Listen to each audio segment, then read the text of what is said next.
حضرت ابراہیم ابن ادہم رحمت اللہ علیہ بادشاہ وقت تھے. اللہ سے بڑا پیار تھا. رات کو بستر پہ لیٹتے تو دل کرتا میرے اندر بھی اللہ ایسی صلاحیت پیدا کرے کہ میں بولوں تو میرا رب مان جائے, میں بات کروں تو میرا رب میری اس بات کا بھرم رکھے. دل میں خیال آتا تھا, لیکن تھے تو بادشاہ نرم نرم بستروں پہ سوتے تھے. ایک دن سوئے ہوئے تھے, چھت پہ کسی کے چلنے کی آہٹ محسوس ہوئی. بادشاہ کی چھت پہ بغیر اجازت آ کون گیا؟ کون ہے چھت پہ؟ تو جب مالک کسی کو قریب بلانا چاہتا ہے تو سبب بھی پیدا فرمائی دیتا ہے. وہ بندہ تھا کہ فرشتہ تھا؟ وہ انسان تھا یا اللہ کا پیغام پر تھا؟ اوپر سے بولا, کہنے لگا میرا اونٹ گم ہو گیا ہے, آپ کی چھت سے تلاش کر رہا ہوں. میرا بولیے گا, میرا اونٹ گم ہو گیا ہے, آپ کی چھت سے تلاش کر رہا ہوں. حضرت ابراہیم ابن ادم کہنے لگے بڑا بیوقوف ہے, بھلا اونٹ کا چھت پہ کیا کام؟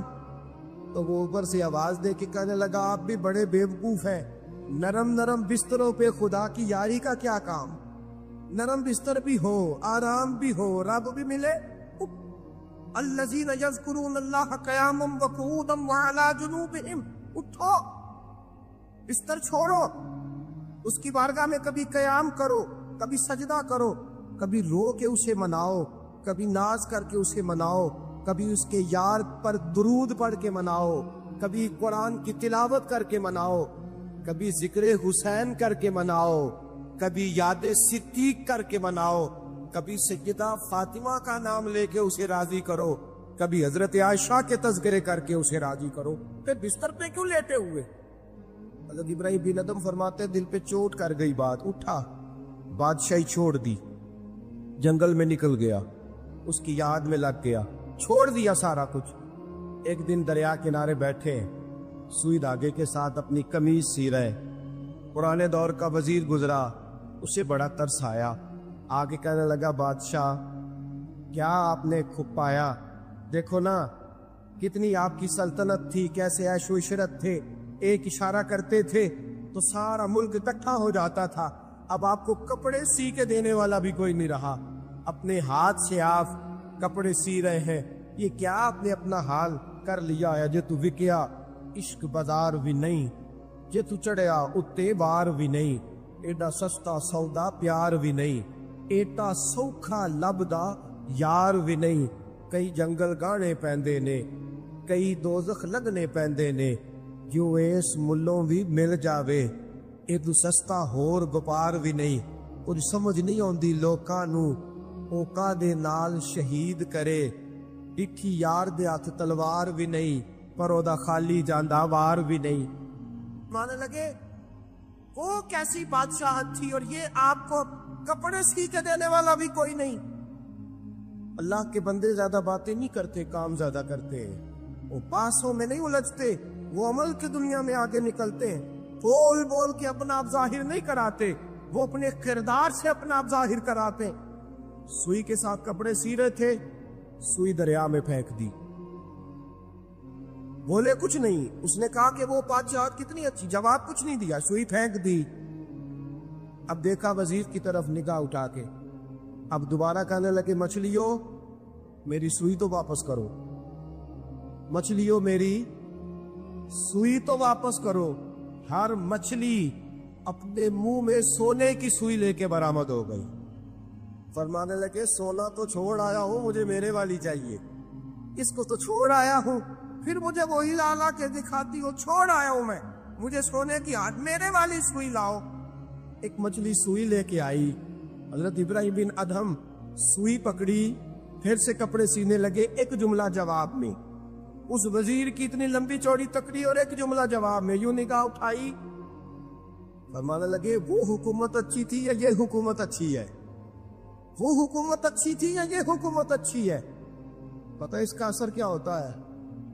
کردار دکھانے کا, کردار دکھانے کا, خدا کی محبت دکھانے کا. حضرت ابراہیم بن ادم فرمانے لگے اس وقت تو دنیا میری ڈر کے بعد مانتی تھی, اب اللہ سے پیار کیا ہے تو اللہ نے ساری مخلوق کے دلوں میں میری محبت پیدا فرما دی. اب لوگ مجھ سے محبت کرتے ہیں اس لیے کہ میں نے اللہ سے پیار کیا ہے. اس نے سارے میرے فرما بردار بنا دیے ہیں. پتہ اس کا اثر کیا ہوتا ہے؟ وزیر نے کیا کیا، گھوڑے سے اترا اور ساتھ جو نوکر تھا اس کو کہنے لگا یہ گھوڑا واپس محل میں لے جاؤ، مجھے بھی وہ والی بادشاہی نہیں چاہیے، یہ والی بادشاہی چاہیے. میں بھی یہ والی بات. میرے عزیز تو کہاں کھویا پھرتا ہے؟ حضرت جابر بن عبداللہ رضی اللہ تعالی عنہ، بخاری مسلم ہے، کہتے ہیں جب خندق کی جنگ ہو رہی تھی نا، غربت بڑی تھی، قحط بڑا تھا، صحابہ پریشان تھے، 2-2 3-3 پتھر پیٹ پہ باندھے ہوئے.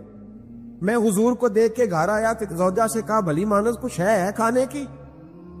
کہنے لگی تھوڑے سے جو ہے. تو میں نے کہا پیسوں کی تو کتنی روٹیاں بنے گی؟ کہنے لگی 2-3. 4 بن جائیں گی. کہنے لگے سالن. تو زوجہ کہنے لگی اگر وہ بکری کا بچہ ذبح کرو تو 3-4 بندوں کا سالن بھی بن جائے گا. کہتے میں نے اسے ذبح کیا، بیوی سے کہا تو جاؤ پیس. کہتے میں نبی کریم کی بارگاہ میں حاضر ہوا صلی اللہ علیہ وسلم، حضور کی خدمت میں. زوجہ کہنے لگی کان میں کہنا حضور کے سارے نہ آئے. جس طرح لیڈروں کے کھانے اندر ہوتے ہیں علیحدہ، اور جو نعرے لگا رہے ہوتے ہیں نا سویر سے انہیں ڈبہ ملتا ہے، لیکن وہ پھر بھی نعرے لگاتے ہی رہتے ہیں. مجھ پہ الزام لگنے لگا ہے کہ آپ سیاست دانوں کو ہر جمعے میں رگڑا دیتے ہیں. تو میں کہنا انہوں صحیح کر چھوڑو، پھر اسی مڑ جانے ہیں تنوا کو سیانے ہو جائیں. یہ سیانے نہیں ہو رہے، ہمیں بات کرنے کی بھی اجازت نہیں. شعر کہہ دیتا ہوں کہ ہم آہ بھی کرتے ہیں تو ہو جاتے ہیں بدنام، وہ قتل بھی کر دے تو چرچا نہیں ہوتا. انہوں نے کدے پوچھا جی سانو آخیا جی چپ رہو.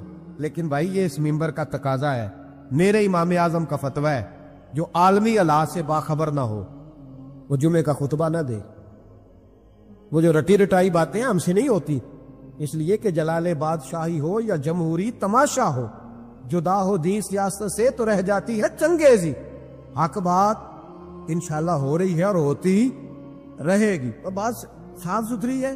اگر کوئی بات ایسی ہوگی تو وہ بات اگر غوث پاک اپنے خطبہ جمعہ کے اندر کہہ سکتے ہیں کہ میں ظالموں کو حکمران نہیں بننے دوں گا، تو ہم تو ان کے نوکر ہیں نا. پھر ہم قادری کیسے ہوئے اگر غوث پاک کے طریقے پہ عمل ہی نہ کریں تو؟ اس لیے مہربانی کرے ہمیں کوئی شخص ایسا مشورہ نہ دے. بلکہ کئی دفعہ ظلم ہوتا ہے، جب کوئی مشورہ دیتا ہے تو عورتیں تو انہوں دل کرتا ہے. اس لیے مہربانی کرے ایسی کوئی مشاورت نہ کرے. بالکل جو غلط بات کرے گا اس پہ ہم بولیں گے، اور آہستہ آہستہ نہیں، کھل کھلا کے بولیں گے، بالکل بولیں گے. اس لیے کہ اللہ نے زبان دی ہے، وہ کسی وڈیرے کے قدموں میں بیٹھنے کے لیے نہیں دی، وہ رسول اللہ کے ترانے پڑھنے کے لیے دی ہے. ترانے پڑھنے. اگر حضرت بلال رسیوں میں بند ہو کے اور ابو لہب اور عتبہ اتیبہ اور عبداللہ بن جدان اور امیہ بن خلف جیسے لوگوں کے بیچ کھڑے ہو کے کہہ سکتے ہیں نہیں بات جو سچی ہے وہ کی جائے گی، تو ہم ممبر رسول پہ بیٹھ کے نہیں کہہ سکتے؟ اپنے بھی خفا مجھ سے ہے، بیگانے بھی ناخوش، میں زہر حلال کو کبھی کہہ نہ سکا کن، میں کہتا ہوں وہی بات سمجھتا ہوں جسے حق نے ابلائے مسجد ہوں میں توحید کا فرزند. اس لیے کوئی شخص اس نہ سمجھے. ہاں یہ بات علیحدہ ہے کہ ہمارا سیاسی ایجنڈا کوئی نہیں، ہمارا ایجنڈا رسول اللہ کی نوکری ہے صلی اللہ علیہ. سیاسی ایجنڈا کوئی نہیں. اللہ کے وقت کی محبت تو سیاست کا چلن چھوڑ دیا. ہم اگر عشق نہ کرتے تو حکومت کرتے، وہ بات علیحدہ ہے. بہرحال عام طام پر سر مطلب حضرت جابر ابن عبداللہ رضی اللہ تعالیٰ عنہ کہتے ہیں زوجہ نے کہا کان میں کیا نام؟ میں نے کان میں جا کے کہا حضور 2-4 بندوں کی روٹی ہے، آ جائیں کھانا کھا لیں. وہ والا رنگ نہیں تھا نا کہ لیڈروں کا کھانا اور کارکنوں کا کھانا چلو اور گل کر لینے. پیران دی یخنی تے روٹیاں پہ ہو کے کہندے حضرت جی بیمار نے تے مرید لنگر کھانے دے شفا ہے.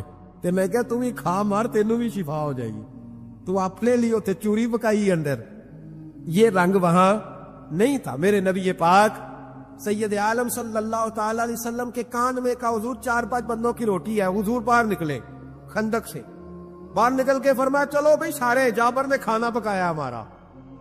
حضرت جابر کہتے میں نے دوڑ لگائی گھر آ گیا، اور میں نے کہا تجھے تیری مار ہوئے، حضور تو 1000 سے زیادہ بندہ لے کے آ رہے.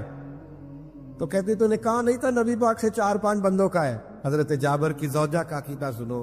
کہنے لگے میں نے تو کان میں کہا تھا، دوسرے نے سنا بھی نہیں. وہ تو حضور نے کہا سارے چلو. تو کہتے ہیں زوجہ مجھے تسلی دینے لگی, کہنے لگی بس پھر جو نبی آ رہے ہیں وہ انتظام بھی کرائیں گے, جو آ رہے ہیں وہ انتظام بھی کرائیں گے.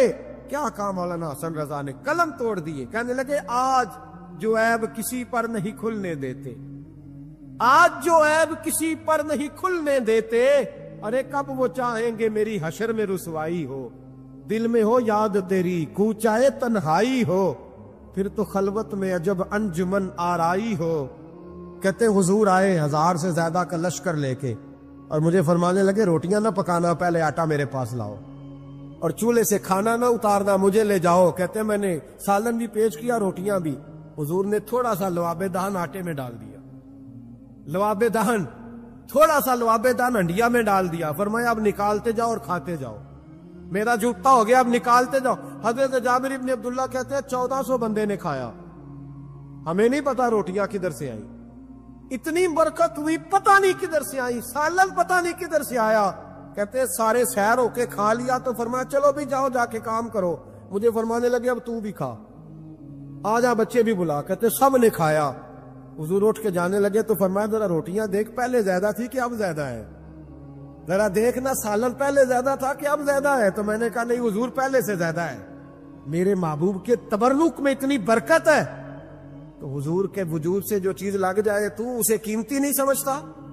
کہاں بیٹھ کے دین پڑھا ہے, یا ہمیں سمجھا لے یا پھر ہم تجھے سمجھائیں, صحیح تینوں سمجھائیے تو صحیح کر کے سمجھائیے.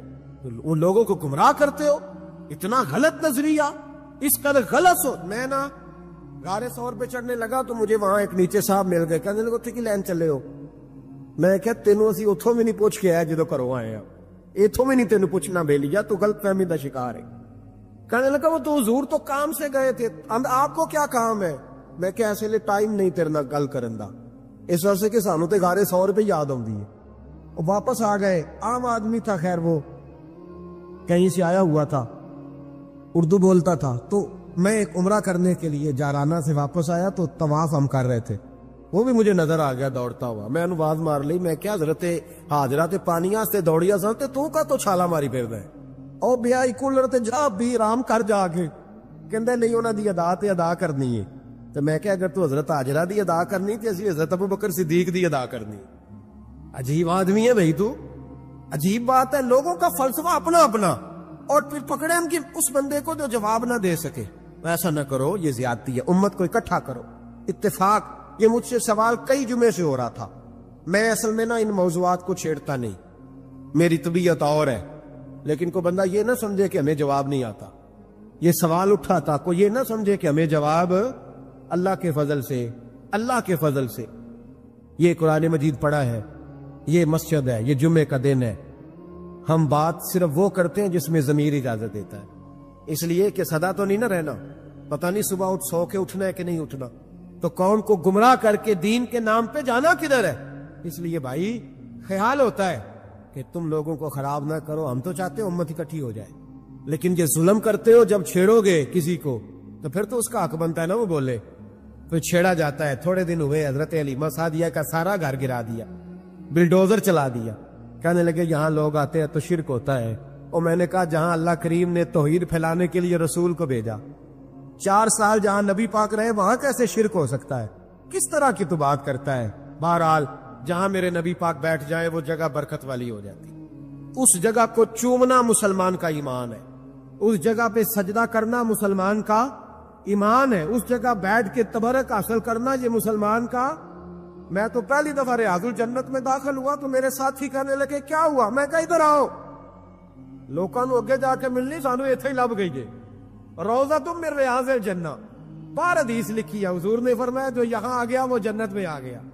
یہ ہے ارض جنت, یہ طیبہ کی زمین ہے, جنت بھی یہی, مال کے جنت بھی یہی ہے. ایک بات اور کرنی ہے, بڑی ضروری ہے, میری بھی اور آپ کی بھی ذمہ داری ہے, اس کو بھی ضرور کرنا چاہتا ہوں. سن لیں, محمود غزنوی نا گزر رہے تھے, یہ آپ نے نا میری طرف دیکھنا ہے, یہ بات سنتے ادھر دیکھو, خاص اہم مسئلہ ہے, اس پر بڑا ضروری ہے آپ کا متوجہ رہنا. محمود غزنوی کہتے ہیں میرے دل میں خیال آیا کرتا تھا ہمیشہ کہ میں واقعی سبکتگین بادشاہ کا بیٹا ہوں یا معاذ اللہ میرا باپ کوئی اور ہے. اور ایک خیال مجھے آتا تھا کہ قیامت واقعی قائم ہوگی، شک رہتا۔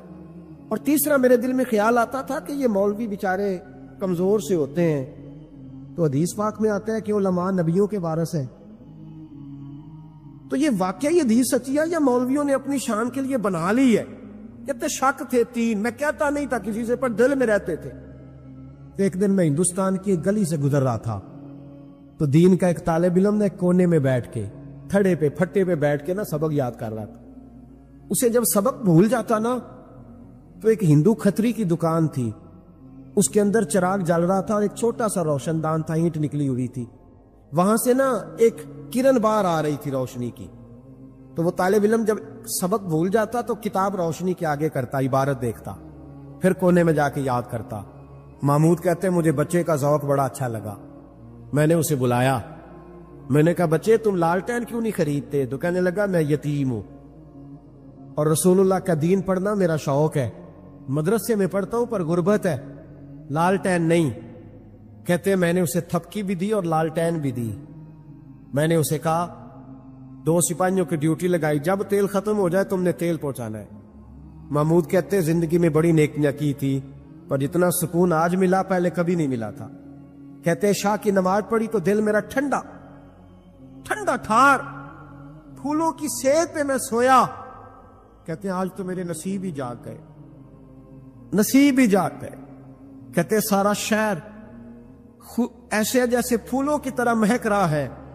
کہتے میں کیا دیکھتا ہوں کہ خواب میں میرے رسول تشریف لے آئے، خواب میری وچ ماہی آیا تے میں گل وچ پا لئیاں باواں تے ڈر دی ماری اکھ بھی نہ کھولاں کتے پھر وچھڑ نہ جاواں۔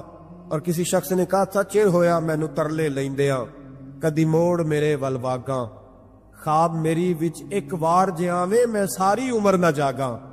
کہتے حضور آئے خواب میں، ایک جملہ حضور نے کہا، ایک جملہ نبی پاک صلی اللہ علیہ وسلم نے کہا ایک، اور میرے تینوں سوالوں کے جواب دے دیے، ذرا دل کے کانوں سے سننا۔ کہتے محبوب فرمانے لگے او سبکتگین کے بیٹے، تو نے آج میرے ایک وارث کی خدمت کی ہے، میں قیامت کے دن تیری سفارش کروں گا۔